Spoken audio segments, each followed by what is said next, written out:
Assalamualaikum warahmatullahi wabarakatuh.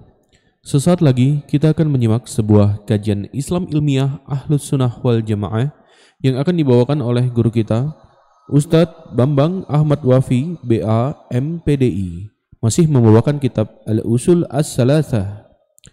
Pada kesempatan kali ini kita akan mengangkat tema Mengenal Islam dengan Dalilnya. Kajian ini diselenggarakan setiap hari Kamis pukul 16.30 sampai dengan selesai, bertempat di Masjid At-Tauhid yang beralamat di Komplek Radio Roja Darussalam, Jalan PAK Abdurrahim nomor 326 Talang Semut, Bukit Kecil, Palembang. Mari kita simak apa yang akan beliau sampaikan. Semoga menjadi ilmu yang bermanfaat bagi kita, keluarga kita, dan kaum muslimin lainnya. Tafadhol masykurah Ustaz. Bismillahirrahmanirrahim. Assalamualaikum warahmatullahi wabarakatuh. Alhamdulillah wafiril hibati wal ataya wa ghafiril dhunubi wal khataya wa ashhadu an la ilaha illallah wahdahu la sharika lah wa ashhadu anna Muhammadan abduhu wa rasuluhu la nabiyya ba'dah. Allahumma salli ala Muhammad wa ala ali Muhammad wa man tabi'ahum bi ihsanin ila yaumil qiyamah. Ya ayyuhalladzina amanu ittaqullaha haqqa tuqatih wa la tamutunna illa wa antum muslimun.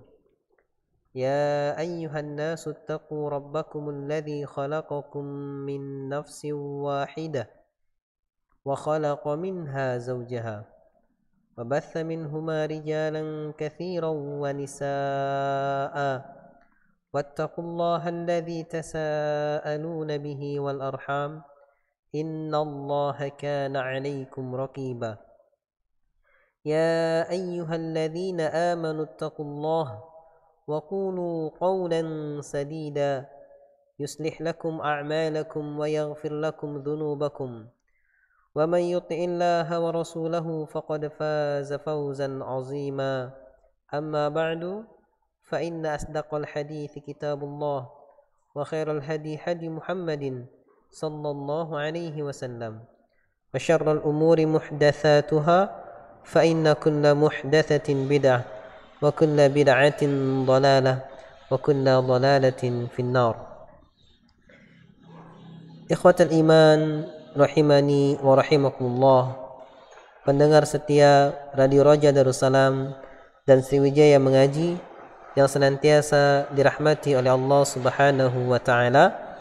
Alhamdulillah, pada kesempatan kali ini kita bisa melanjutkan kajian kita dari kitab Al-Usul Ats-Tsalatsah yang ditulis oleh Syekh Muhammad bin Abdul Wahhab At-Tamimi rahimahullahu taala, yang kemudian kita mempelajari syarah atau penjelasan dari Syekh Muhammad bin Salih Al-Utsaimin rahimahullahu ta'ala rahmatan wasi'ah. Bagi yang punya kitab, kita sampai kepada halaman yang ke-68. Halaman yang ke-68 di mana Syekh Muallif rahimahullahu ta'ala mengatakan Al-aslu tsani ma'rifatu dinil islami bil adillah. Landasan yang kedua dari usul tsalatsah, dari tiga landasan, adalah ma'rifatu dinil islami bil adillah, adalah mengenal agama Islam dengan dalil-dalilnya. Mengenal agama Islam dengan dalil-dalilnya. Apa itu mengenal agama Islam dengan dalil-dalilnya? Wa huwa al-istislamu lillahi bit-tauhid wal-inqiyadu lahu bit-ta'ah wal bara'atu minasyirki wa ahli. Yaitu berserah diri kepada Allah dengan bertauhid, tunduk kepadanya dengan ketaatan, dan berlepas diri dari kesyirikan dan pelaku syirik. Perkataan Syekh di sini rahimahullahu taala, landasan yang kedua maksudnya apa? Maksudnya landasan yang kedua dari usul salasah yang kita pelajari ada tiga landasan. Yang kedua adalah yang ini, mengenal agama Islam dengan dalil-dalilnya. yaitu al-istislam, berserah diri. Apa maksudnya berserah diri? Maksudnya al-istislam itu adalah berislam. Sebagaimana kata Syekh Muhammad bin Shalih Al-Utsaimin rahimahullah, dinul Islam wa in syi'ta faqul al-Islam huwa al-istislamu lillahi bitauhid wal inqiyadu lahu bitta'ah wal bara'atu minasyirki wa ahli. Jadi kalau kita bisa mengatakan maksudnya al-Islam adalah istislam. Jadi di sini simpulnya ikhwatul iman, makna Islam. Kadang-kadang kita mengatakan saya ini Islam. Saya ini Islam. Tapi ditanya apa itu makna Islam? Islam, syahadat, sudah. Ya. Islam, apabila kita ditanyakan Islam, ada yang menjawab Islam itu ya syahadat, salat, zakat, puasa, haji. Ya, itu rukun Islam, ya. Ditanya seperti itu, ya boleh dikatakan jawab seperti itu karena berdasarkan hadis Jibril. Tapi makna istilahnya Islam adalah al-istislamu lillahi bitauhid. Adalah berserah diri kepada Allah dengan tauhid. Apa itu tauhid? Ifradullah fil ibadah. Tauhid artinya mengesahkan Allah dalam perkara ibadah. Sehingga orang yang mengaku Islam, dia baru bisa dikatakan dia berislam ketika dia berserah diri kepada Allah dengan mewujudkan tauhid. Terus enggak hanya cukup bertauhid ikhwatal iman. Iya, tauhid adalah sumber keberhasilan, sumber kebahagiaan. Orang yang bertauhid, sebesar apapun dosanya selama tidak syirik, akhirnya akan masuk surga juga. Iya. Tapi Islam tidak hanya sebatas tauhid. Tapi ada lanjutannya. Apa itu? Karena harus dipenuhi 3 hal. Tauhid. Kemudian walinqiyadu lahu bitta'ah. Ini yang kedua. Dikatakan Islam ketika alinqiyad, tunduk lahu kepada Allah bitta'ah, dengan ketaatan. Jadi enggak sekedar bertauhid, tapi juga harus diiringi dengan ketaatan kepada Allah Subhanahu wa taala. Mungkin ada yang bilang, "Sudah Ustaz, antum sibuk bahas fikih segala macam, yang penting itu tauhid." Iya, yang penting tauhid, tapi tidak hanya tauhid. Oh, enggak bisa semua nabi itu mendakwakan tauhid. Iya, semua nabi mendakwakan tauhid. Pertamanya. Kemudian setelahnya masuk kepada perkara-perkara yang dituntut lain dalam Islam. Kok bisa gitu? Siapa yang bilang? Nabi SAW yang bilang. Ingatkah antum semua cerita ketika Nabi SAW mengutus Mu'adz bin Jabal radhiyallahu anhu untuk berdakwah di Yaman? Apa kata Nabi SAW? Nabi SAW bersabda, "Ya Mu'adz, innaka sata'ti qauman ahla kitab." Wahai Mu'adz, sesungguhnya engkau akan mendatangi suatu kaum ahli kitab, yaitu Yahudi atau Nasrani. Falyakun awwalu ma tad'uhum ilai syahadatu an la ilaha illallah. Falyakun awwala ma tad'uhum ilai syahadatu an la ilaha illallah. Hendaknya engkau menjadikan yang pertama kali engkau dakwakan kepada mereka adalah syahadat, persaksian bahwasanya tidak ada sesembahan yang berhak disembah selain Allah. Tauhid. Sebagaimana dakwah para nabi tauhid. Apakah sampai di situ hadis Nabi? Tidak. Nabi lanjutkan ikhwatul iman. Apa kata Nabi SAW? Fa inhum ata'u laka bidzalika fa akhbirhum anna Allah farada 'alaihim 5 salawatin fi kulli yawmin wa lailatin. Maka jikalau mereka mentaatimu dalam hal itu, maka kabarkanlah kepada mereka bahwasanya Allah Subhanahu wa taala mewajibkan bagi mereka salat 5 waktu sehari semalam. Salat masalah apa? Tauhid apa fikih? Ya dua-duanya. Tauhid, salatnya harus ikhlas karena Allah. Fikih, ada tata cara salatnya. Berarti masuk juga karena fikih. Tidak hanya tauhid saja. Kalau dikatakan tauhid yang paling penting, ya semua sepakat tauhid paling penting. Gak ada yang menyangkal tauhid paling penting. Tauhid paling penting. Awal dakwah para nabi dan rasul tauhid. Namun kemudian ketika telah ditaati, tadarruj ila fikih, baru bergeser ke fikih. Jadi orang yang ngajar fikih tercelah enggak? Enggak, itu kebutuhan umat. Karena saya sedikit membuka pikiran orang yang mencela sebagian dai yang mendakwakan fikih. Tidak tercela. Terpuji. Kalau enggak ada yang mendakwakannya, maka dosa semuanya. Tapi tetap memang tolak ukur utama adalah tauhid, ya. Kemudian fa inhum ata'u laka bidzalika fa akhbirhum anna Allah farada 'alaihim shadaqatan tu'khadhu min aghniyaihim faturaddu 'ala fuqaraihim.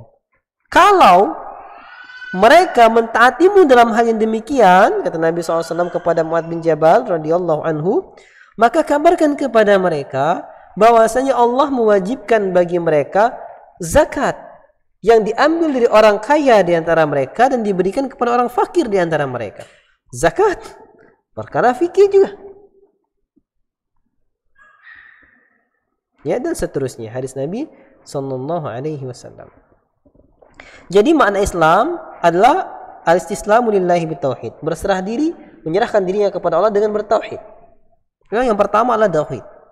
Kemudian walinqiyadu lahu bitta'ah, tunduk kepadanya dengan ketaatan. Berarti yang kedua ada unsur fikih di situ. Menjalankan ketaatan kepada Allah Subhanahu wa taala. Kemudian yang ketiga wal bara'atu minasyirki wa ahlihi, dan berlepas diri dari kesyirikan dan pelaku syirik. Apa maksudnya?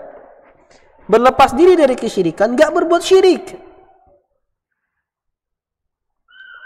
Berlepas diri dari pelaku syirik, enggak mendatangi orang yang berbuat syirik, enggak berteman dengan pelaku syirik.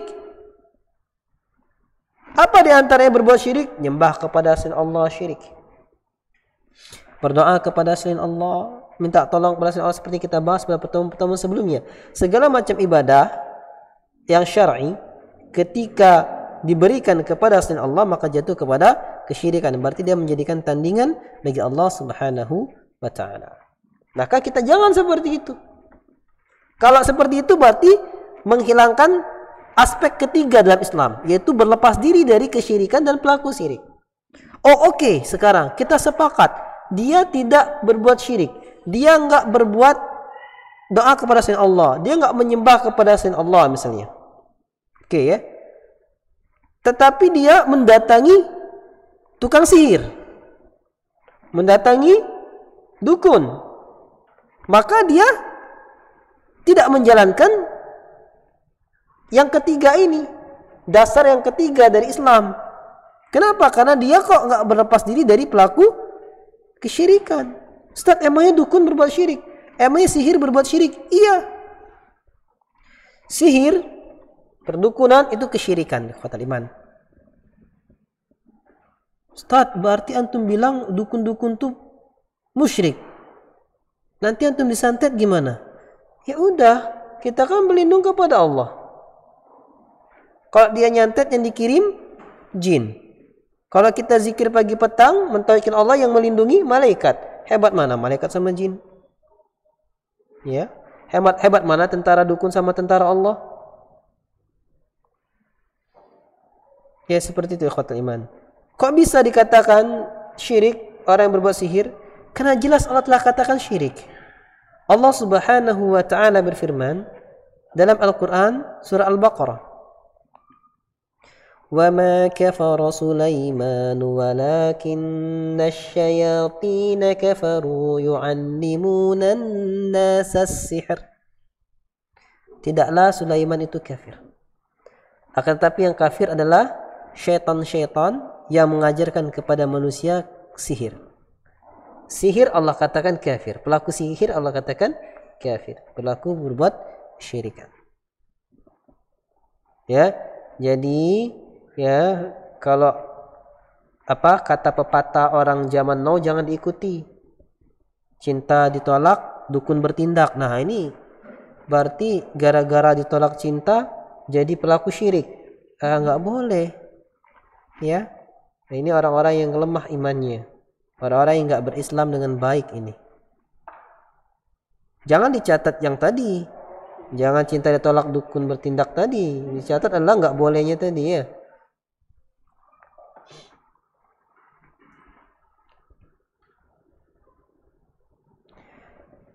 Di sini ikhwatul iman, maksudnya ketika dikatakan al-istislamu lillahi bitauhid, maksudnya seorang hamba harus berserah diri an yastalsima al-abdu li rabbih istislaman syar'iyyan.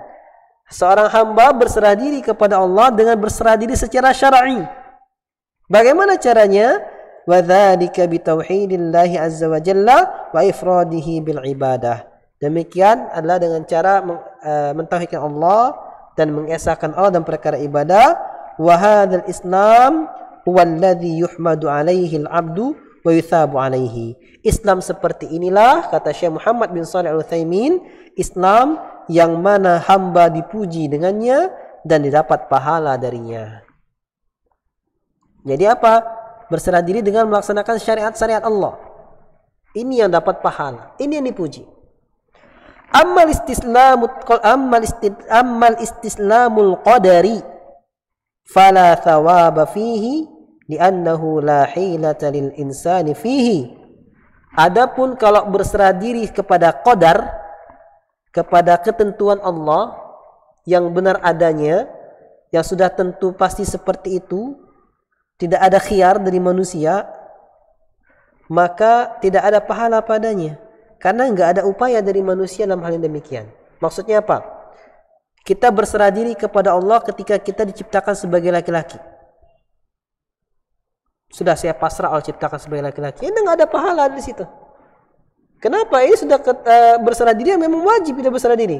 Atau yang kedua, kita berserah diri dengan adanya siang dan malam. Enggak bisa protes. Ya berserah diri ini enggak dapat pahala. Karena itu suatu keniscayaan yang enggak bisa ada khiyar di antara kita. Enggak ada upaya kita. Namun kalau berserah diri dalam syariat, Allah perintahkan salat, kita salat. Allah perintahkan zakat, kita zakat. Allah perintahkan berbuat baik, kita buat baik. Allah perintahkan sambung tali silaturahim, kita sambung tali silaturahim. Maka berserah diri dalam hal ini, inilah yang dipuji dan mendapatkan pahala. Dalilnya apa? Kalau berserah diri dalam qadar, ketentuan Allah Subhanahu wa taala yang tadi kauni, itu tidak bernilai pahala karena ini sudah suatu keniscayaan. Allah Subhanahu wa taala berfirman dalam Al-Qur'an surat Ali Imran ayat ke-83. Allah berfirman, "Wa lahu aslama man fis samawati wal ardi taw'an wa karha wa ilaihi yurja'un." Dan hanya kepada Allah saja berserah diri siapa yang ada di langit dan di bumi, baik dengan senang hati ataupun terpaksa, dan hanya kepadanya lah mereka akan dikembalikan. Jadi ini suatu keniscayaan, ya, bukan suatu yang bernilai pahala.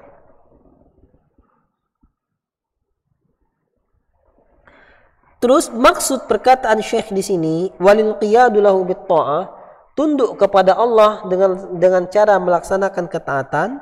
Maksudnya apa? Caranya adalah dengan cara fi'li awamirihi wajtinabi nawahi.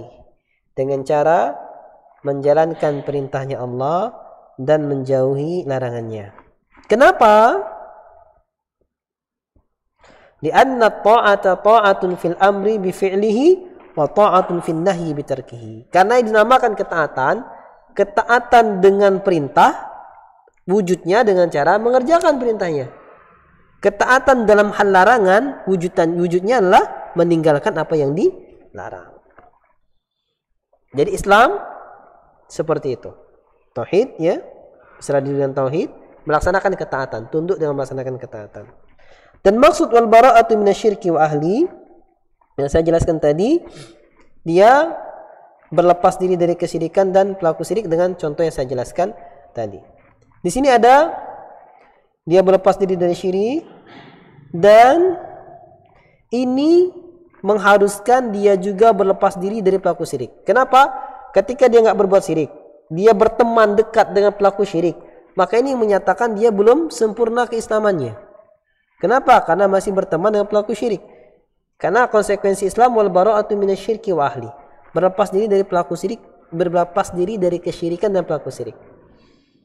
Kenapa? Karena Nabi SAW bersabda, "Al-mar'u ala dini khalilihi, falyanzur ahadukum man yukhalilu."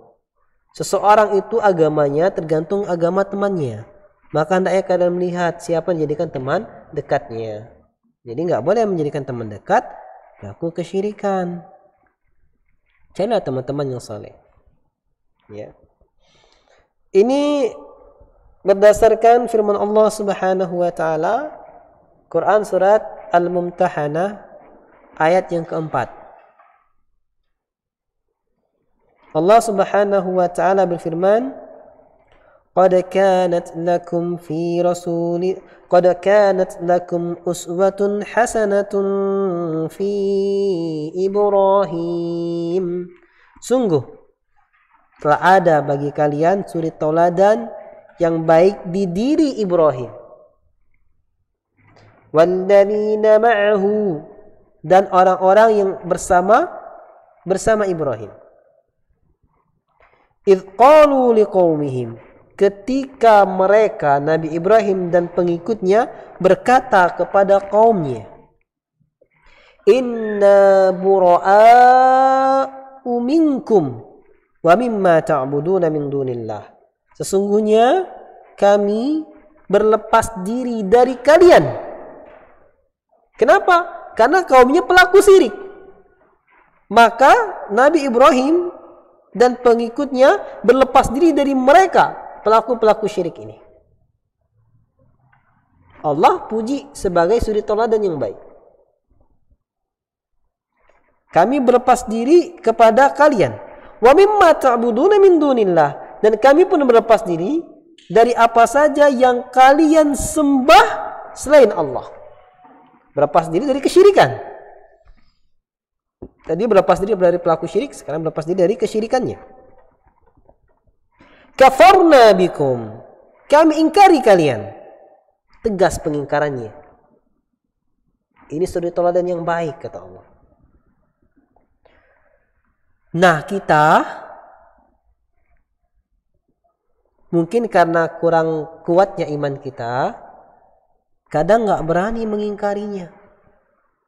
Ketika orang berbuat syirik dengan alasan moderat atau dengan alasan hikmah, kita nggak mengingkarinya.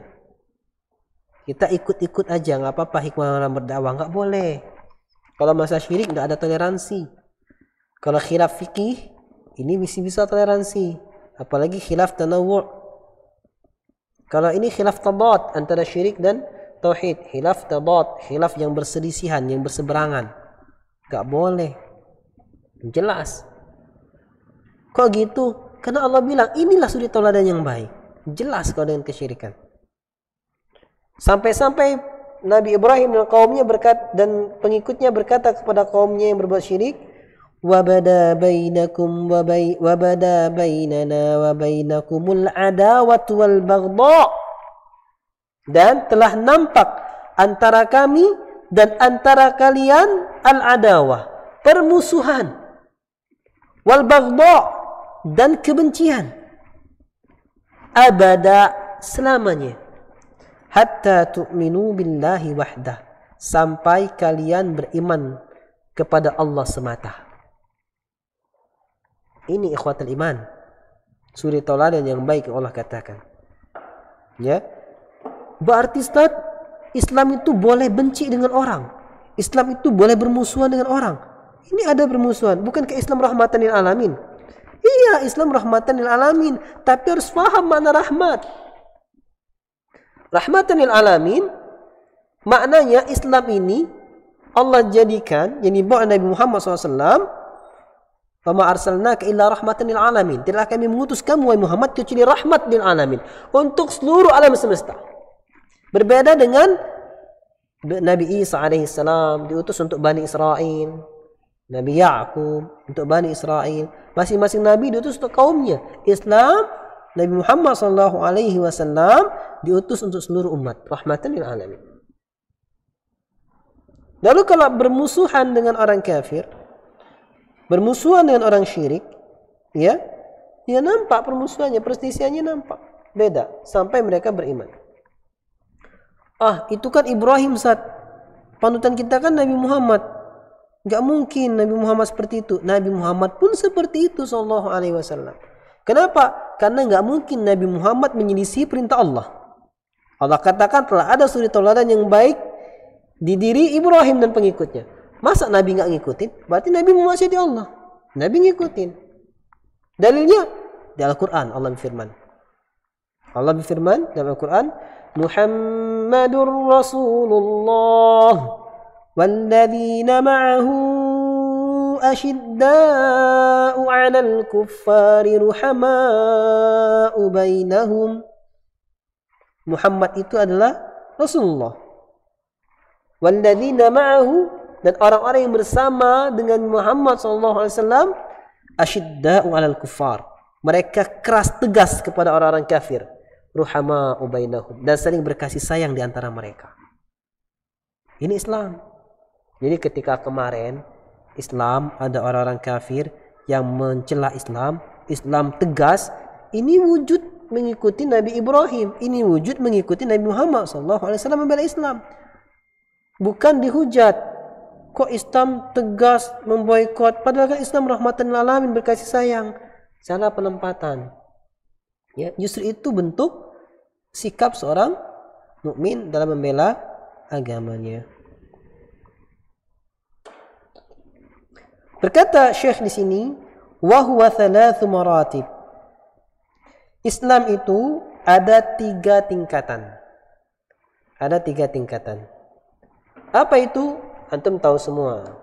Kata beliau, Syekh rahimahullahu taala, Syekh Muhammad bin Abdul Wahhab At-Tamimi, Al-Islamu wal imanu wal ihsanu wa kullu martabatin laha arkan.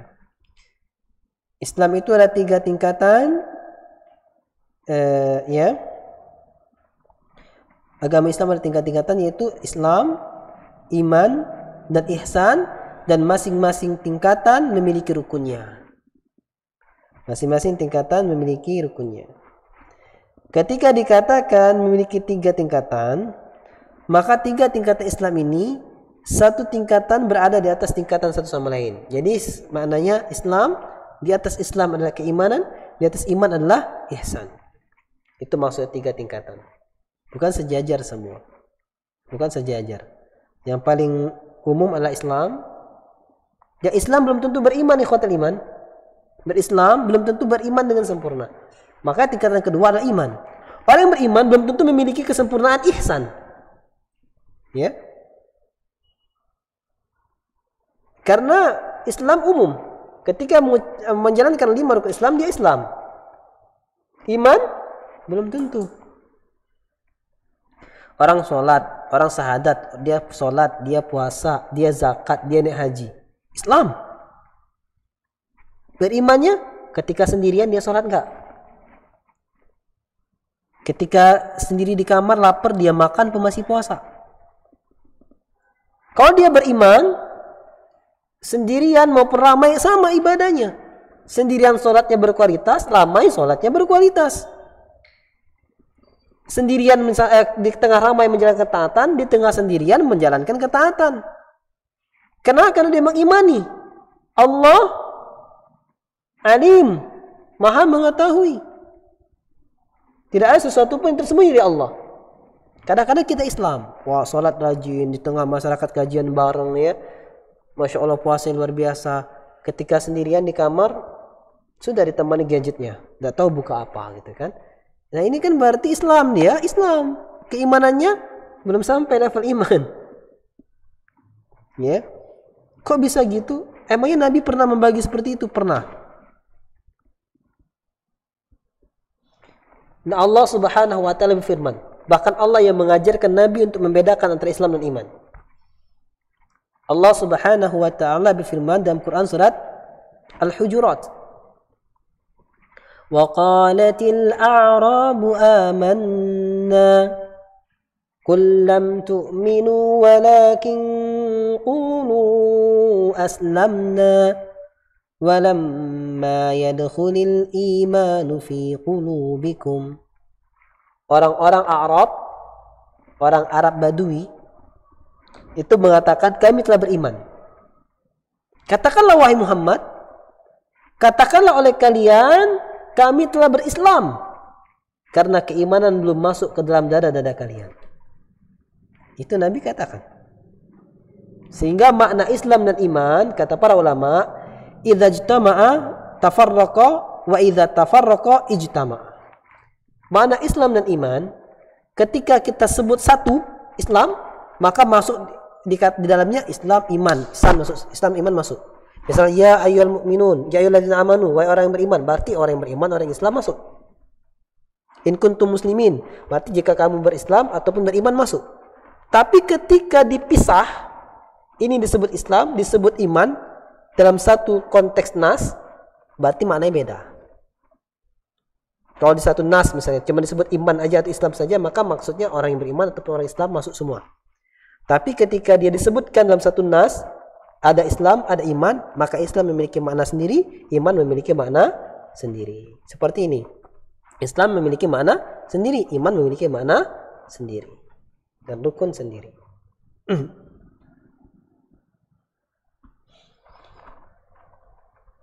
Nah, masing-masing Islam, iman, ihsan, masing-masing tingkatan kata Syekh di sini memiliki masing-masing rukun, masing-masing tingkatan memiliki rukun. Apa saja rukunnya Islam, iman, ihsan? Rukun Islam, iman, ihsan. Kok bisa Syekh bilang seperti itu? Memang di bukunya nggak dijelaskan perkataan Syekh, tapi kita menjelaskan perkataan Syekh di sini. Ini dibangun di atas hadis Nabi SAW yang kita hafal bersama. Hadis yang kedua dari Arba'in An-Nawawiyah, yaitu hadis Jibril an Amirul Mukminin Abi Hafsin Umar bin Al-Khattab radhiyallahu taala anhu. Qal. Ada bisa lanjutin? Hah? Katanya dah hafal hadis kedua An-Nawawi. Bainama nahnu julusun 'inda Rasulillah sallallahu alaihi wasallam idh tala'a 'alaina rajulun shadidu bayadi thiyabi shadidu sawadi sya'ri la yura 'alaihi atharu safari la ya'rifuhu minna ahadun hatta jalasa ila an-nabiy sallallahu alaihi wasallam. Ketika kami duduk-duduk bersama Nabi sallallahu alaihi wasallam, tiba-tiba datanglah seorang pemuda yang sangat hitam rambutnya, yang sangat putih bajunya, yang tidak ada bekas safarnya, dan tidak ada seorang pun di antara kami yang mengenalnya. Tapi nggak ada bekas safarnya, nggak. Jadi dia bukan penduduk negeri Madinah, bukan penduduk kota Madinah, ya, karena nggak ada yang kenal. Tapi nggak kelihatan safar, aneh, ujuk-ujuk muncul. Sampai dia duduk di sebelah di hadapan Nabi SAW. Fa'asnada rukbatayhi ila rukbatayhi wa wada'a kaffayhi ala fakhidhayhi. Kemudian dia menyandarkan dengkulnya dengan dengkul Nabi dan meletakkan tangannya di pahanya. Waqal, dan berkata, "Ya Muhammad, akhbirni anil Islam." Wahai Muhammad, beritakan kepadaku apa itu Islam.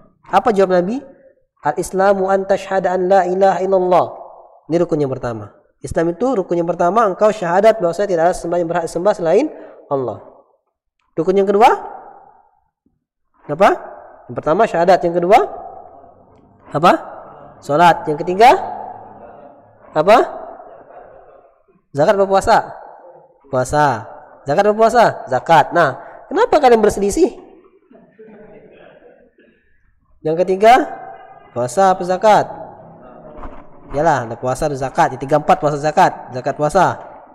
Yang kelima haji. Antum jangan ragu, karena al ilmu yufidul yakin. Ilmu itu memberikan faedah keyakinan, ikhwatul iman. Ya, Ilmu itu memberikan faedah keyakinan. Habis salat, zakat atau puasa, ya itu tidak pernah sebenarnya sudah jelas. Semua dalil jelas. Kalau hadis ini jelas. Hadis ini coba kita lihat. Al-Islam an tashhadu an la ilaha illallah, syahadat. Wa anna Muhammad Rasulullah.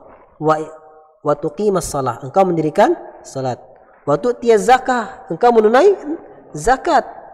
Wa tasum Ramadan, engkau puasa di bulan Ramadan. Wa tahujjal baita in istata'ta ilaihi sabila, dan engkau berhaji di Baitullah ketika engkau mampu menapaki jalannya. Itu urutannya. Nak protes? Proteslah. Kenapa? Anak dulu di TK sama di SD urutannya tidak cak itu. Urutannya syahadat, salat, puasa, zakat, haji. Ya sudah, kalau sudah tahu salah benerin, jangan dipertahankan kesalahannya. Itu yang pertama. Yang kedua, kalau antum bersikeras dengan urutan yang antum sebutkan tadi, syahadat, salat, puasa, zakat, sehingga yang terbenak di diri kalian yang wajib itu apa? Zakat, puasa, zakat. Berarti zakat apa yang wajib? Zakat fitrah. Kan habis sholat puasa, habis puasa, habis sholat, habis syahadat, salat, habis salat, puasa, habis puasa, zakat. Sudah taunya habis puasa, zakat apa? Zakat fitrah. Makanya dia berislam tapi nggak pernah ngeluarin zakat mal. Tak tahu kalau zakat mal itu yang wajib. Ya, zakat fitrah juga wajib. Tapi wajib zakat fitrah ketika dia mendapati malam Syawal. Iya. Ketika dia mendapati Ramadan, sebelum dia pokoknya mendapati Ramadan atau mendapati Syawal sebelum ditegakkan salat Id. Paham maksudnya mendapati Syawal? Bayi lahir di malam takbiran. Nah, zakat sebelum salat Id. Wajib zakat fitrahnya. Tapi kalau zakat mal tidak. Tersimpan harta di atas nisab bertahan selama setahun. Walaupun tak di bulan Ramadan. Nah ini. Ya. Makanya habis puasa zakat, habis salat zakat. Dan ayat Al-Qur'an pun seperti itu. Wa aqimus shalah wa atuz zakah. Ya, digandeng salat zakat, salat zakat. Itu dalil rukun Islam. Bahasanya Islam ada rukunnya. Setiap tingkatan ada rukunnya, kan? Tadi rukun Islam itu dalilnya. Rukun iman juga itu dalilnya, lanjutan hadis tadi. Apa lanjutan hadis tadi? Qala sadaqta. Ketika Nabi menjawab rukun iman itu, pemuda yang bertanya tadi menjawab, sadaqta, kamu benar. Umar berkata, fa'ajibna lahu yas'aluhu wa yusaddiquhu. Kami heran dengannya. Dia yang bertanya, dia yang membenarkan. Nanya apa ngetes gitu kan? Bingung ini. Padahal yang paling tahu Nabi, ini pemuda nggak asing kok bisa lebih tahu dari Nabi? Nah ini pertanyaan. Ketanya lagi. Wa akhbirni anil iman. Beritakan kepadaku tentang iman. Lalu Nabi menjawab. Ini jawaban Nabi rukun iman. Apa itu? An tu'mina billahi wa malaikatihi wa kutubihi wa rusulihi wal yaumil akhiri wa tu'mina bil qadari khairihi wa syarrihi. Ya, engkau beriman kepada Allah, malaikatnya, kitabnya, rasul-rasulnya, hari akhir, dan engkau beriman kepada takdir baik dan takdir buruk. Ini rukun iman. Ya, berarti benar tak kalau iman lebih tinggi daripada Islam? Tadi aja beriman kepada Allah, kalau berislam sholat tapi di tengah sendirian tidak mau sholat, kan tidak tahu kalau Allah perkara gaib. Terus dia lagi sholat semangat, terus lagi ngomong yang jorok biasa aja, dia nggak tahu beriman kepada malaikat. Kalau dia beriman kepada malaikat, nggak berani dia ngomong kotor, nggak berani dia ngujat orang, nggak berani dia ngomong perkataan-perkataan yang berbahaya. Kenapa? Karena Allah berfirman, ma yalfidhu min qawlin illa ladaihi raqibun atid. Tidak ada suatu ucapan yang keluar dari lisan manusia kecuali di sisinya ada malaikat yang mengawasi lagi mencatat. Tuh, kalau beriman kepada malaikat, hati-hati ngomong. Banyak orang berislam tapi ngomongnya sembarangan kan? Nah, berarti iman belum masuk kepada dirinya. Beriman kepada kitab Allah. Islam banyak. Yang baca Quran banyak enggak? Enggak. Yang ngamalin Al-Quran banyak enggak? Enggak. Berarti iman belum masuk ke dirinya. Belum sempurna keimanannya walaupun dia Islam. Yang keempat, iman kepada para rasul. Sekarang banyak orang berislam, tapi ngikutin jalan Nabi enggak? Enggak, bahkan menyisi Nabi, buat perkara baru, buat perkara bid'ah kan? Islam dia. Tapi belum masuk keimanan di dirinya. Dia belum mengikuti petunjuk Nabi SAW. Dia belum beriman kepada Rasulullah SAW. Kalau beriman kepada Rasulullah, beriman bahwasanya anna Muhammadan abduhu wa rasuluh, bahwasanya Muhammad adalah hamba Rasulullah. Apa konsekuensinya kalau Muhammad adalah hamba Allah? Konsekuensinya berarti Nabi Muhammad enggak boleh disembah karena dia seorang hamba. Sekarang ada enggak orang Islam datang ke Madinah melewati kubur Nabi berdoa kepada Nabi SAW? Belum masuk keimanan di dirinya. Ya. Wa rasuluhu, dan rasulnya, berarti apa konsekuensinya? Wala yukadzab, enggak boleh didustakan. Kenapa? Karena dia Rasulullah, utusan Allah. Enggak boleh kita dustakan. Ini konsekuensi keimanan itu. Yang kelima, beriman kepada hari akhir. Orang Islam banyak Islam. Korupsi banyak. Kalau dia beriman kepada hari akhir, takut korupsi. Nanti diazab sama Allah di hari akhirat. Di dunia nggak dipotong tangannya, di akhirat berapa kali lipat nanti dosanya. Ya kan? Kalau iman masuk di dirinya, nggak akan berani berbuat yang kecurangan, kezaliman, korupsi dan semacamnya. Apalagi dia tahu hadis muflis. Datang di akhirat, bawa pahala sholat, puasa, zakat dan lainnya, tapi pernah mencela seseorang, menghina seseorang, menzalimi seseorang, akhirnya pahala yang diberikan kepada orang, habis pahalanya, dosa orang diberikan kepadanya, awalnya nak masuk surga malah pindah ke neraka. Kalau beriman kepada hari akhir, beriman bahwa hadis muflis ini akan terjadi, dia nggak akan main-main menzalimi orang, nggak akan berani berbuat mencela orang. Kenapa? Takut dia jadi termasuk orang yang bangkrut di akhir Allah Subhanahu Wa Taala. Ini perbedaan antara Islam dan iman. Paham jelas perbedaannya kan? Jelas perbedaannya. Kemudian baru takdir baik dan buruk. Betapa banyak kita ngaku Islam, ini semua lima-limanya dijalankan. Masya Allah. Tinggal yang keenam ini nggak dijalanin. Apa? Lagi sibuk. Contoh yang paling nyakitin, bisa bawa baper ya. Ketika kalah dalam bercinta misalnya. Ini pas nian. Ya, lagi memperebutkan seorang akhwat gitu kan. Ternyata nggak jadi, itu akhwat jadi dengan temennya. Akhirnya apa? Musuhan sama temennya.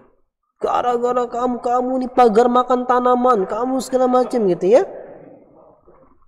Padahal kalau dia beriman kepada takdir Allah yang baiknya dan yang buruknya, ini takdir buruk iman dari Allah.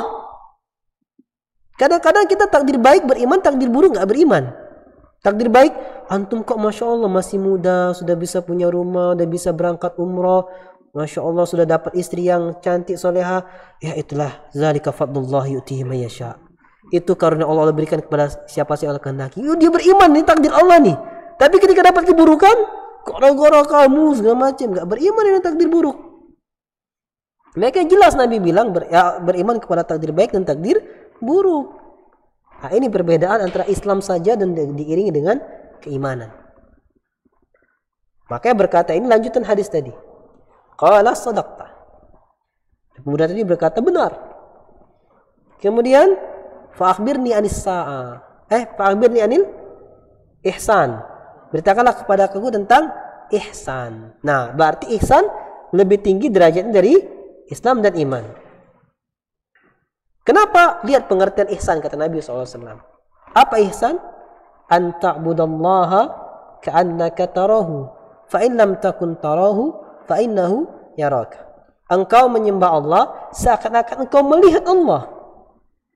Kalau engkau nggak bisa melihat Allah, yakinlah Allah melihatmu. Nah, kalau sudah sampai tahapan itu, gimana coba? Masih mau sholat pakaiannya sembarangan? Sholat jelas menghadap Allah. Ini kan beribadah, bukan sholat. Engkau beribadah seakan-akan engkau melihat Allah. Beribadah umum, bukan sholat saja. Karena kadang-kadang kita pahami kita sholat nih seakan-akan nih di hadapan Allah kita langsung nih. Jadi ketika kita sholat, Masya Allah pakainya bagus gitu kan. Saya ada ihsan karena saya meyakini Allah ada. Ibadah umum, nggak sekedar sholat. Ketika sedekah, ya yakin Allah tuh ngelihat. Jadi sedekahlah dengan harta yang bagus. Ada uang sobek sama uang yang bagus, Allah ngelihat. Kita buka dompet, Allah ngelihat nih, yang mana? Ya, yang paling kecil, yang paling besar kan? Allah ngelihat. Nah, bisa nggak kayak gitu? Semua perbuatan ibadah kita mau tidurkan ibadah, kalau doa kita mau ke masjid kaki ibadah. Nah, gerak-gerik kita dilihat semua sama Allah Subhanahu wa taala. Semua ibadah kita yakin kita ini sama Allah, ngelihat Allah nih. Kalau kita masih nggak bisa merasakan kita ngelihat Allah, Allah ngelihat kita. Ini tingkatan ihsan. Orang yang ihsan benar-benar orang yang berada dalam muraqabatullah. Orang-orang yang senantiasa merasa diawasi oleh Allah Subhanahu wa taala. Makanya tingkat tertinggi.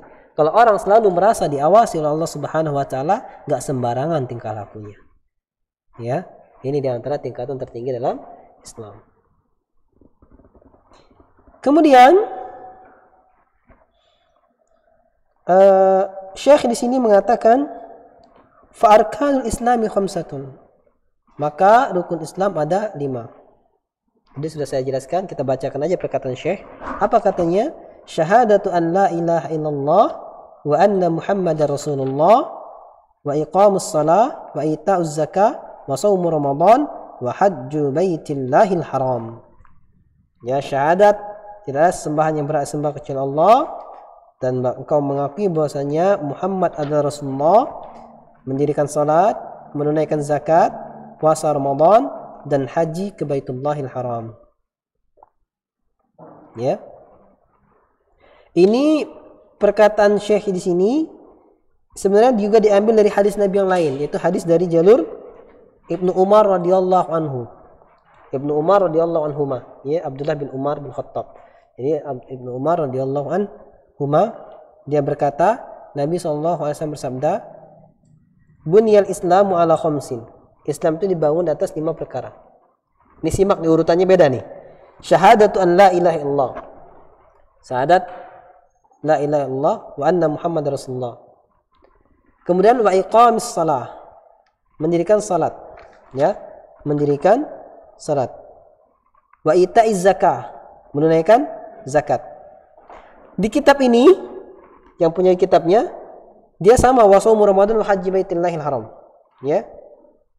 Wal Bukhari Kitabul Iman. Tapi yang saya hafal dan kita bisa buka kitab Arba'in Nawawi itu dibalik. Syahadati an la ilaha illallah wa anna Muhammad Rasulullah wa iqamis shalah wa ita'iz zakah wa hajjil baiti wa shaumi Ramadan. Ya, kalau di hadis yang kita hafal itu dibalik. Nah, so itu terbalik. Walaupun itu dibalik, yang dibalik apa? Puasa dan haji. Tapi habis sholat adalah zakat, nggak pernah dibalik. Tapi kita balikin yang ini. Nah, ini yang aneh. Ya, ini diantaranya.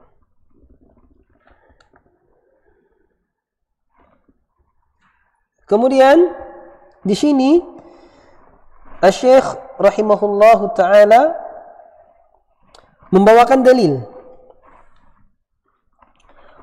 dalil tentang faqala Syekh Muhammad bin Abdul Wahhab rahimahullahu taala mengatakan fadalilus syahadati qauluhu ta'ala, maka dalil syahadat adalah firman Allah Subhanahu wa taala, Quran surat Ali Imran ayat ke-18. Ya, Allah Subhanahu wa taala berfirman, syahidallahu annahu la ilaha illa huwa wal malaikatu wa ulul ilm qa'iman bil qist la ilaha illa huwal azizul hakim. Allah telah bersaksi bahwasanya tidak ada sesembahan yang berhak disembah kecuali Dia, kecuali Allah. Allah bersaksi atas dirinya sendiri. Wal malaikatu, dan begitu juga para malaikat pun bersaksi. Wa ulul ilmi, dan orang-orang yang berilmu pun bersaksi demikian. qa'iman bil qist, tegak dengan kebenaran, keadilan. La ilaha illa huwa, tidak ada sesembahan yang berhak disembah kecuali Dia, Allah. Al-Azizul Hakim, yang maha perkasa lagi maha bijaksana. Nah, ikhwatul iman rahimani wa rahimakumullah, fil ayatil karimah, kata Syekh Muhammad bin Shalih Al-Utsaimin rahimahullahu taala, fil ayatil karimah syahadatullahi li nafsihi bi annahu la ilaha illa huwa. Dalam ayat ini Allah Subhanahu wa taala bersaksi untuk dirinya bahwasanya tidak ada sesembahan yang berhak disembah kecuali Dia, kecuali Allah semata. Wa syahadatul malaikah wa syahadatu ahli ilmi bidzalik. Dan juga ayat ini menjelaskan tentang persaksian para malaikat dan persaksian para ahli ilmu, orang-orang yang berilmu, dengan persaksian yang sama dengan hal yang demikian tadi. Apa itu persaksiannya? Wa annahu ta'ala qa'imun bil qist, bahwasanya Allah Subhanahu wa taala qaim, tegak sendiri dengan keadilannya. Ai al-adlu, maksudnya Allah itu adil, menjalankan keadilannya. Tsumma qarrara dzalika biqaulihi, kemudian Allah ikrarkan lagi, ya, Allah mantapkan lagi hal yang demikian dengan firman-Nya Allah Subhanahu wa taala, ditutup ayat tersebut dengan kalimat, dengan jumlah la ilaha illa huwal azizul hakim. Tidak ada sembahan yang berhak disembah kecuali Dia, Allah. Menegaskan tauhid tadi. Al-Aziz yang maha perkasa, kekuatan Al-Hakim yang maha bijaksana, adil, Allah Subhanahu wa taala.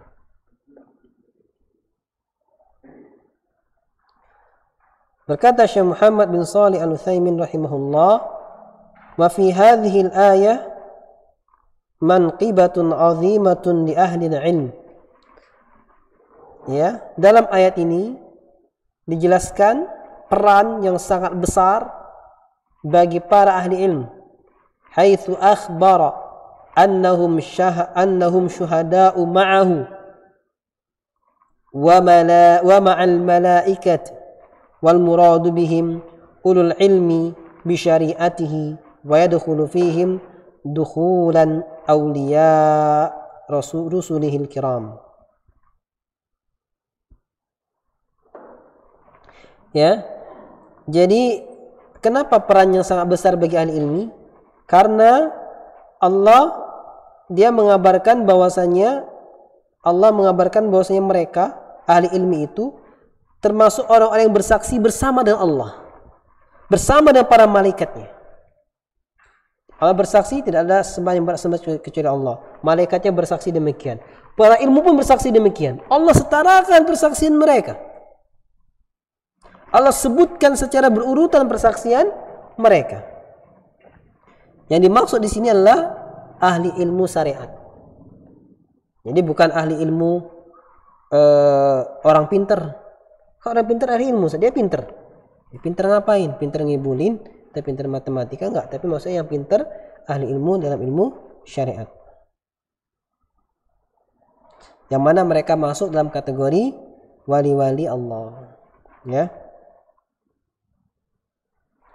وهذه الشهادة أعظم شهادة لعظم الشاهد والمشهود به. Maka syahadat yang seperti ini menjadi syahadat yang paling mulia, yang paling agung, karena agungnya yang bersaksi dan yang dipersaksikan. Yang bersaksi Allah, para malaikat, ahli ilmu, dan yang dipersaksikan Allah. Fasyahidu huwallahu wa malaikatuhu wa ulul ilm wal masyhudu bihi tauhidullah fi uluhiyatihi.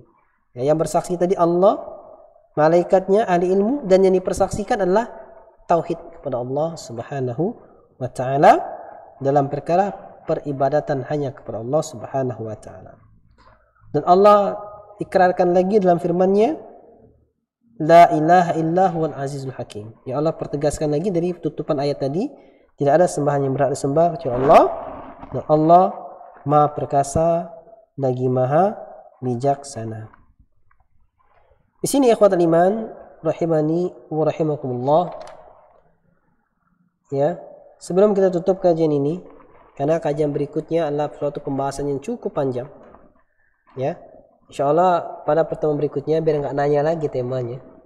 Pada pertanyaan berikutnya kita akan bahas kalau tema di buku ini adalah makna la ilaha illallah. Tapi kayaknya kita ganti judulnya dengan kunci surga. Ya, karena akan ada tambahan faidah yang akan saya berikan. Insyaallah pada pertemuan berikutnya temanya adalah kunci surga. Tapi pembahasan kita akan menyambung tentang pembahasan dari kitab ini, ya, tentang makna la ilaha illallah. Ikhwatul iman rahimani wa rahimakumullah. Ada contoh lagi yang saya berikan, yaitu contoh ketika kita mengatakan bahwasanya orang yang berislam belum tentu beriman, ya. Berarti dengan tingkatan yang kita fahami tadi, Islam, iman, ihsan, berarti kalau Islam belum tentu beriman dengan baik. Kalau beriman sudah mesti dia berislam, ya. Kalau iman sudah mesti dia berislam. Lalu saya timbul pertanyaan. Sebelum antum bertanya, saya dulu yang bertanya. Ya. Kita melihat pemahamannya. Tadi kita katakan Islam, iman, ihsan adalah 3 tingkatan yang berbeda. Ini pertanyaan dari saya. Ya.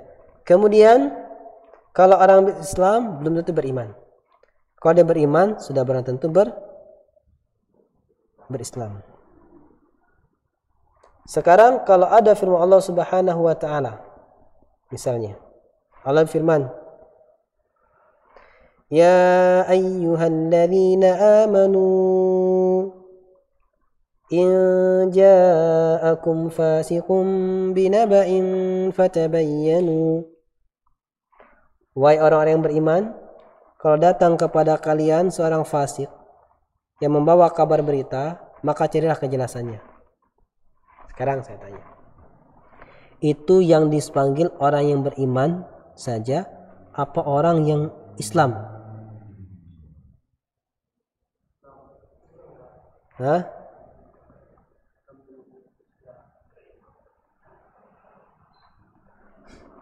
Ya. Sekarang yang diperintahkan orang Islam apa orang yang beriman? Beriman. Kalau beriman dan Islam, ya. Kalau misalnya kita kata orang beriman, berarti kalau orang Islam yang belum masuk imannya nggak perlu kayak gitu. Kan hai orang beriman, kalau datang kepadamu orang fasik membawa kabar berita, maka carilah kejelasannya. Kan orang beriman.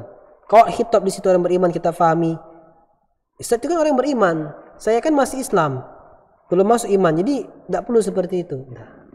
Ya, kalau ada kabar berita sudah terima mentah-mentah, nggak perlu cari kejelasannya, enggak. Tapi harus cari kejelasannya. Masuk di dalamnya juga Islam. Kenapa tidak ada kaidah? Ketika disebutin satu, wahai orang beriman atau wahai orang Islam, ya, maka tercantum di semuanya Islam dan iman. Tapi kalau dia disebutkan dua-duanya, maka Islam memiliki makna sendiri, iman memiliki makna sendiri. Contoh yang disebutkan dalam satu ayat dua-duanya apa? Tadi surat Quran surah Al-Hujurat juga. Qalatil a'rabu amanna. Orang Badui mengatakan kami telah beriman. Qul lam tu'minu. Katakanlah wahai Muhammad, kalian belum beriman. Walakin qulu aslamna. Akan tetapi katakanlah oleh kalian kami telah berislam. Ini iman dan Islam disebutkan dalam satu ayat. Ya, maka Islam maknanya sendiri, rukun Islam tadi, iman maknanya sendiri rukun iman. Walamma yadkhulul imanu fi qulubikum. Karena iman belum masuk ke dalam dada-dada kalian. Nah, ini diantara contoh kasusnya. Ya, Allah taala alam. Ada pertanyaan silakan.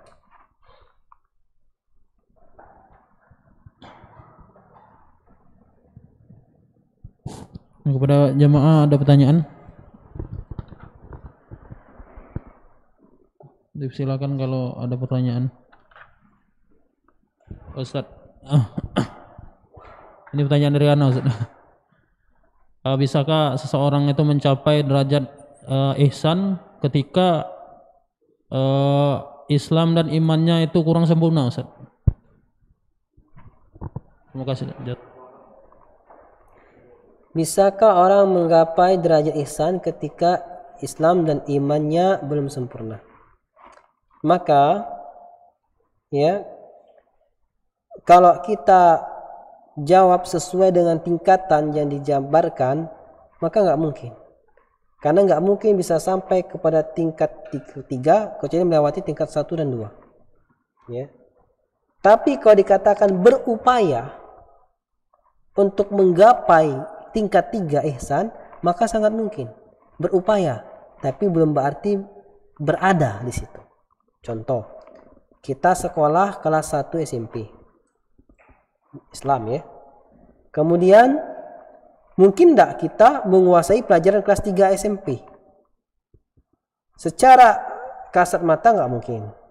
Tetapi mungkin sebagian dari pelajaran kelas 3 SMP tadi ada yang kita bisa.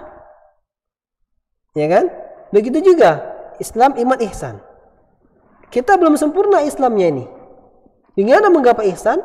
Ya nggak mungkin. Tetapi ada sebagian dari bentuk ihsan yang bisa kita upayakan, yang bisa kita kuasai. Contoh, kita cuma berislam baru. Tapi ketika kita berupaya selalu menjelaskan diawasi Allah Subhanahu wa taala. Salat hati-hati benar biar ikhlas, sedekah hati-hati benar biar ikhlas. Tapi terkadang perkara lain enggak lagi. Nah, jadi ada beberapa hal yang dia bisa jaga, beberapa hal dia enggak. Tapi untuk mencapai kesempurnaan ihsan enggak mungkin tanpa dia menyempurnakan dua hal itu. Tapi kalau memiliki sifat ihsan mungkin sebagiannya. Ya, ini diantaranya. Allah taala alam. Saya kasih contoh lagi. Satu pembahasan ini ada pertanyaan, coba jawab. Ada orang yang misalnya dia bekerja sama-sama dengan temannya. Kerja bareng, buat suatu kelompok. Mengerjakan suatu pekerjaan yang menghasilkan omset yang luar biasa. Kemudian dia berlima misalnya. Kemudian salah satu dari 5 orang ini ceroboh.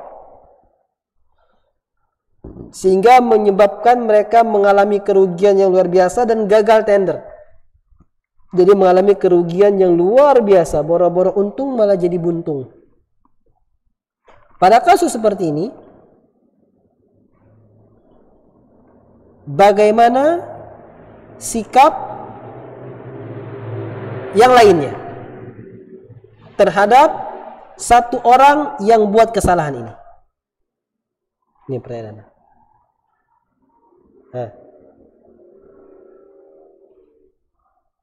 Bisa jawab nggak?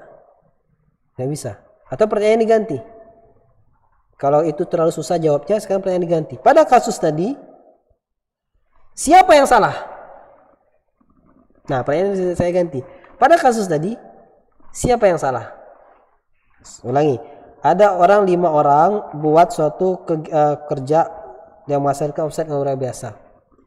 Orang 1, orang 2, orang 3, orang 4, orang 5. Kemudian orang keempat ini, orang ketiga ceroboh. Sehingga hancurlah tuh usaha. Boro-boro untung malah jadi buntung. Permasalahan ini sekarang saya tanya, salah siapa? Kegagalan yang terjadi ini salah siapa? Saya jawab aja. Semua jawaban benar loh ya, tidak ada yang salah. Salah siapa? Salah orang yang ketiga. Ada jawaban yang lain? Kan satu sisi, yang jawab salah orang ketiga benar jawabannya, nanti kita jelaskan. Ada jawaban yang lain? Salah semuanya. Salah semuanya benar. Ada jawaban yang lain? Hah? Ada satu lagi jawaban? Enggak ada? Sudah cukup 2 jawaban. Yang jawab salah yang ketiga ini orang Islam. Ini orang Islam. Kenapa? Dia jalankan semua ini kekeliruan ini, ya gara-gara kamu. Jelas kalau kamu nggak ceroboh nggak bakal ini terjadi. Kita untung, tapi kamu ceroboh, yang salah kamu. Islam orang ini. Kenapa? Ya karena dia menjalankan, orang Islam lah menjalankan hukum Islam. Terus yang jawab salah semuanya, ini orang yang iman, mukmin. Loh, kok bisa, Ustaz? Kok bisa? Iya, karena dia meyakini ini semua ketentuan Allah.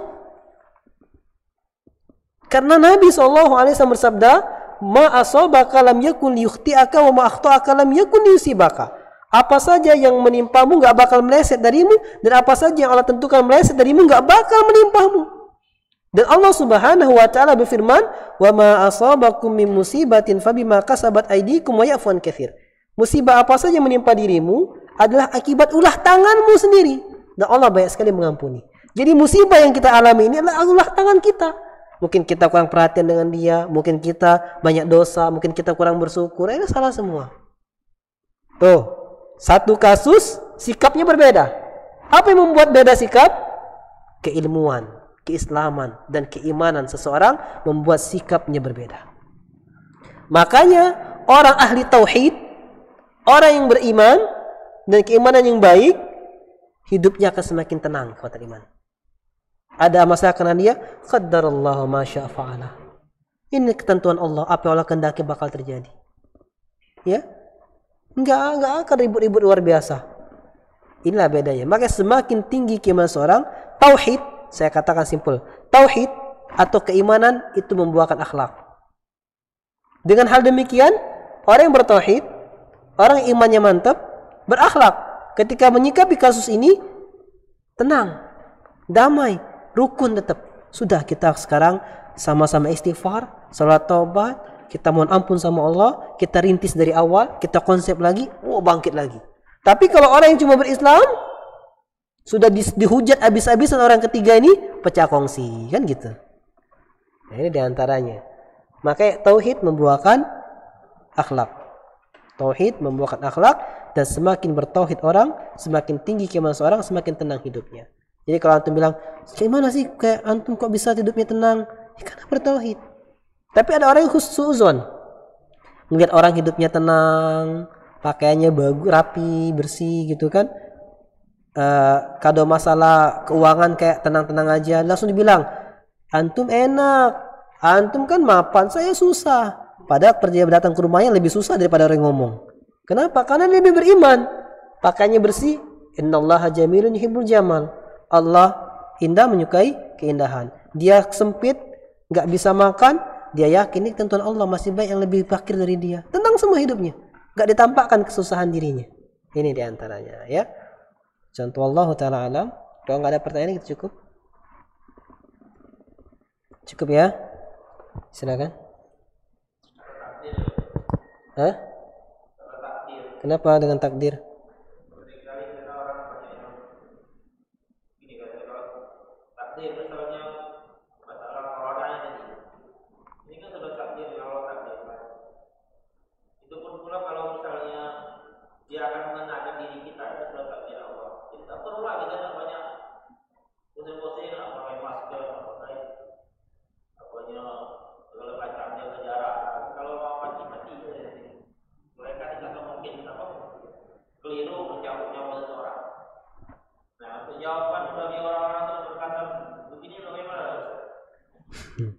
Ya. Jawaban bagaimana menanggapi pernyataan orang, kan nggak masuk nih, saya ulangi. Bagaimana menanggapi pernyataan orang yang tidak perlu repot-repot pakai masker, hand sanitizer, cuci tangan. Corona kan wabah yang telah Allah takdirkan. Kalau memang kita ditakdirkan kena, ya bakal kena. Walaupun kita gimana pun, kalau kita nggak ditakdirkan kena, ya nggak bakal kena. Walaupun kita gimana pun, karena kan hadis Nabi jelas, dia berdalil mungkin kurang nih. Dalilnya dengan dalil saya sampaikan tadi. Wa ma akhta'aka lam yakun yusibaka wa ma asabaka lam yakun yukhti'aka. Apa saja yang Allah tetapkan menimpamu enggak bakal meleset darimu. Apa saja yang Allah tetapkan meleset darimu enggak bakal menimpamu. Rufi'atil aqlam wa jaffatis suhuf. Pena telah terangkat, lembaran telah kering. Terus bagaimana saya menanggapinya? Ya. Itu benar. Satu sisi. Tapi lihat. Sekarang antum tahu enggak takdir antum? Kena atau enggak kena? Ya kan karena kita nggak tahu, jalan aja, nggak usah diperhatikan. Oke, sekarang kita lihat. Kita menjaga diri dari agar tidak terkena virus corona. Yang pertama, paling tidak kita berpahala. Pahala apa? Yang pertama, mentaati pemerintah. Allah berfirman, ya ayyuhalladzina amanu atiiullah wa atiir rasul ulil amri minkum. Orang beriman, taatilah Allah, taatilah Rasul, pemimpin antara kalian. Maka kita ikuti protokol sesuai dengan edaran pemerintah. Kita taat pada pemerintah yang pertama. Yang kedua, kita mencegah diri kita. Kalau benar-benar ini kebinasaan, kita cegah diri kita. Kita memang mati Allah tentukan, tapi nggak mau mati karena itu. Kenapa? Karena Allah berfirman secara umum, wala tulqu biaidikum ila tahlukah. Janganlah engkau lemparkan diri kalian kepada kebinasaan. Kemudian Allah berfirman, wala taqtulu anfusakum. Jangan kalian bunuh diri kalian sendiri. Ya, karena kita tahu ini virus corona bisa membunuh misalnya. Dan karena kita tahu juga ini bisa menyebabkan kebinasaan, maka kita menjauhi dari ini, wujud mengamalkan perintah Allah untuk menghindari dari kebinasaan diri kita. Jadi kita menjalankan ketaatan kepada Allah, membentengi diri adalah menjalankan ketaatan Allah pada Allah. Ya, jadi bukan sekedar itu. Kalau memang dalil seperti itu tadi, semua orang bisa berdalil. Aku merokok, mati. Kamu nggak merokok, mati juga. Ya sudah, aku merokok aja, kenapa? Nanti kalau Allah mati, mati. Kalau Allah bilang nggak mati. Tapi kenapa ngerokok jadi haram? Karena jelas rokok membunuhmu. Allah bilang, wala taqtulu anfusakum. Jangan kalian bunuh diri kalian. Buktinya aku ngerokok udah 2 tahun, 3 tahun nggak mati-mati. Karena rokok membunuhmu. Ya, secara organ dibunuh semua. Tapi belum mati tadi. Ya, karena Allah belum takdirkan dia mati. Tapi jatinya dia telah melakukan perbuatan yang membunuh dirinya. Dengan melakukan perbuatan itu pun telah berdosa karena melanggar perintah Allah Subhanahu wa taala. Jadi kita membentengi diri kita adalah wujud mentaati Allah Subhanahu wa taala untuk menjaga diri kita.